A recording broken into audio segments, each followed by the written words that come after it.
Okay. So we're very lucky to have Alex with us today. He's one of our patients who's been with us for a very long time, and he's going to talk to us about his journey with diagnosis and the emotional aspect around diagnosis and how that affected him going forward. So I'll go over to you, Alex. Thanks, Ellie.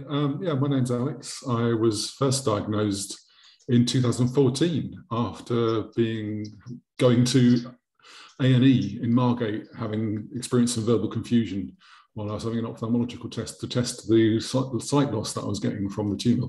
Little did I know that it was a tumour until I was told in the emergency department that from a CT scan that I had quite a large brain tumour in my head. And obviously that's a huge shock.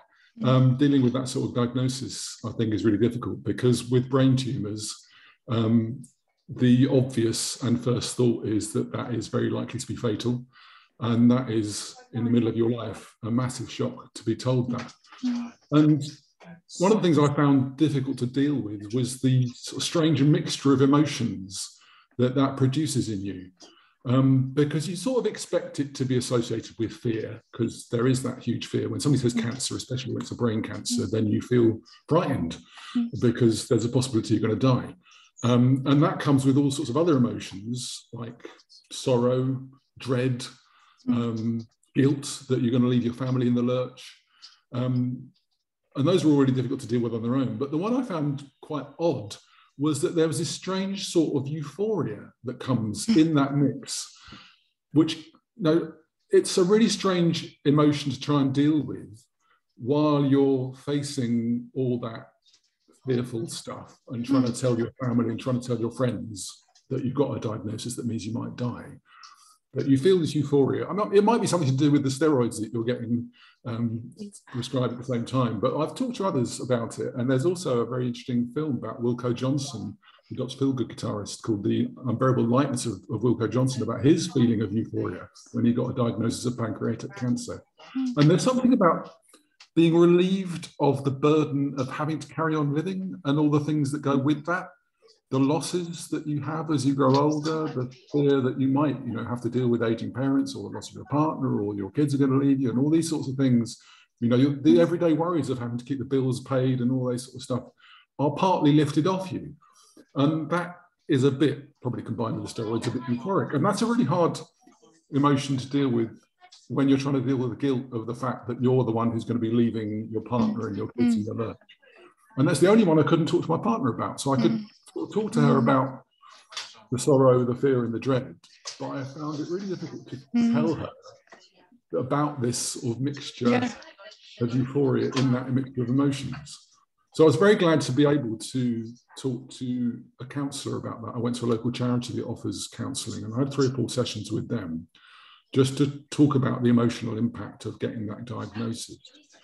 And just by talking to them and the silliness of it, it became clear that I could actually talk to my partner. So that was, quite a help to have that, somebody outside the family, somebody outside the circle of friends who were very supportive of me, but a stranger who was trained in listening that I could talk to about that mixture of emotions. And I found that a really useful way of getting through and dealing with some of that emotion. And when you think about getting through, do you still feel now that you have ups and downs, or do you feel that you've been able to gradually process and things have got better as time has gone on? Yeah, I think things have got better as time has gone on. I think it's partly to do with having experienced, I've had 3 brain surgeries now, and so I had my tumour removed, and then it's recurred twice and it's been removed. And I've been very lucky in that I have lost some of my sight, but there hasn't been any further damage at each of those times, which has helped me to deal with the prospect that eventually, I suppose it might kill me, but in the meantime, I feel okay. And so generally my emotions are fairly stable about it, apart from around the times which, one of these times I'm in now, which I'm having a scan tomorrow. And in the times coming up to the scan, and especially between the scan and getting the result of the scan, I tend to feel a sort of heightened sense of dread. But I think it's something to do with other people knowing that there's something, that there might be something in my head, and then being able to see my scans and I can't, so I don't know. And so, you know, the hours and days before getting the result of a scan can be quite an anxious time.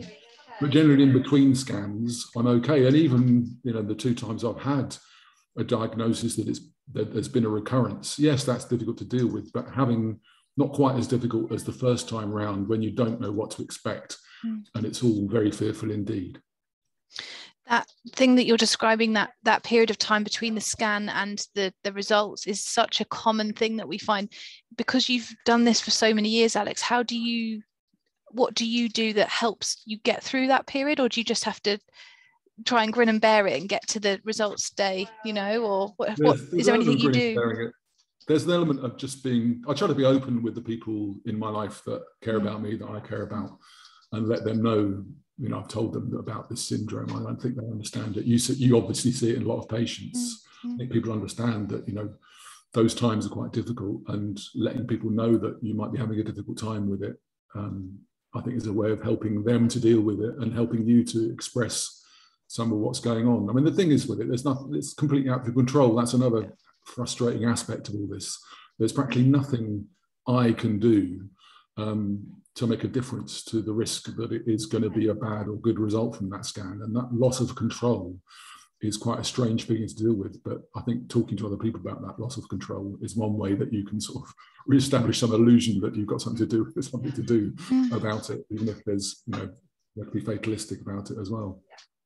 And try and manage the things that you can control, and that helps you feel better about maybe the things that you can't control. Absolutely. Well, like I said, I've been really lucky in that the excellence of the care that I've received at King's and at Guy's and from the whole NHS has enabled me to retain a huge amount of autonomy in my life. And so I'm very glad to still have control over most of the things that I used to have control in my life. Great. And just, you know, just to tell us a bit about how you are now and what you're doing now, and how, you know, you're living with this, and you're having a good life, and you're working. And yeah, well, one of my main fears, I'm an academic, and my job obviously involves using my brain. And one of my main fears when I got the diagnosis, that even if it didn't kill me, that it would reduce my capacity to do my job and live life to the full. Yes, I've lost half my sight. I have homonymous hemianopia, so I have no peripheral vision on my right hand side, and I can no longer drive. But of all the things that might have happened to me, I consider that to be quite minor. I'm still working, I'm still writing books and articles, still teaching students, still enjoying life with my family. That was another major fear I had. My kids were young teenagers when I got my first diagnosis. And I was afraid I wouldn't be able to play with them and, you know, look after them as they grow up, and I've been able to do that. And so I'm grateful to the socialists who started the National Health Service and the people who continue to work in it for the care I've received. What a good way to wrap up, hey? We're very grateful for Alex talking to us today, and if there's any questions, that if any of the things that Alex has talked about has been resonated with you and you want to ask your clinical team, please get in touch and we can go through them with you. Thank you, Alex.